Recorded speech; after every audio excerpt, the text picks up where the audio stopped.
ছোট্ট মাটির ভাঁড় বা কাগজের কাপ থেকে অভিজাত চীনামাটির পেয়ালা, সবকিছুতেই সমানভাবে বিরাজ করছে চা। ধোঁয়া ওঠা কাপে আরামের চুমুক দিয়ে দিনের শুরুটা হলে যেন সারা দিনটাই ভালো কাটে। তাই বিশ্ববাসীর এই প্রিয় পানীয়টির ইতিহাসই শোনাবো আজ।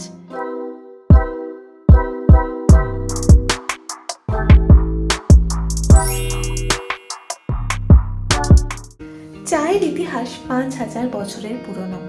কথিত আছে চীনের স্বাস্থ্য সচেতন সম্রাট শেং নাং সারা দেশে ডিক্রি জারি করেছিলেন রাজ্যের সবাইকে জল ফুটিয়ে পান করতে হবে। নিজেও সেই নিয়মই পালন করতেন কড়াভাবে।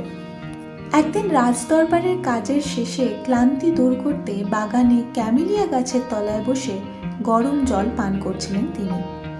এমন সময় মৃদুবন্ধ হাওয়ায় রাজার গরম জলের পাত্রে এসে পড়ল কোনো এক অজানা গাছের পাতা, আর পাল্টে গেল জলের রং।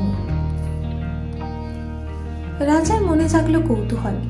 ভাবলেন পান করেই দেখা যাক না এর স্বাদটা ঠিক কিরকম। যেমন ভাবা তেমন কাজ। সেই পাতার নির্যাস জিভে ঠেকাতেই রাজা পেলেন এক অপূর্ব কিন্তু একদম নতুন স্বাদ।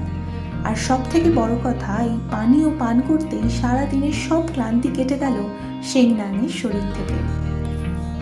রাজার আদেশে এমন অদ্ভুত জাদুকরী পাতার সন্ধান শুরু হয়ে গেল সঙ্গে সঙ্গে।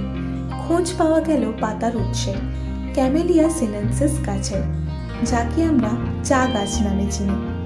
তারপর থেকেই চীনে চা পানের অভ্যাস শুরু হয়। প্রথমে ঔষধি হিসেবে ব্যবহার করা হতো চা। ব্রিটিশদের হাত ধরে ভারতীয় উপমহাদেশে শুরু হয় চায়ের উৎপাদন। স্কটিশ বটানিস্ট রবার্ট ফরচুন ছিলেন ব্রিটিশ রাজশক্তির কাছের মানুষ।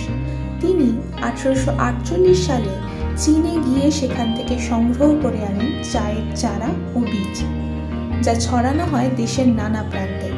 তার মধ্যে একটি স্থান ছিল দার্জিলিং। আর তারপর পার্বত্য আবহাওয়া ও মাটির সাথে মিশে চায়ের যে স্বাদ সৃষ্টি হলো দার্জিলিংয়ে, তা সারা বিশ্ববাসীকে মোহিত করে দিল। এভাবেই চা মানুষের জীবনের অঙ্গ হয়ে উঠল।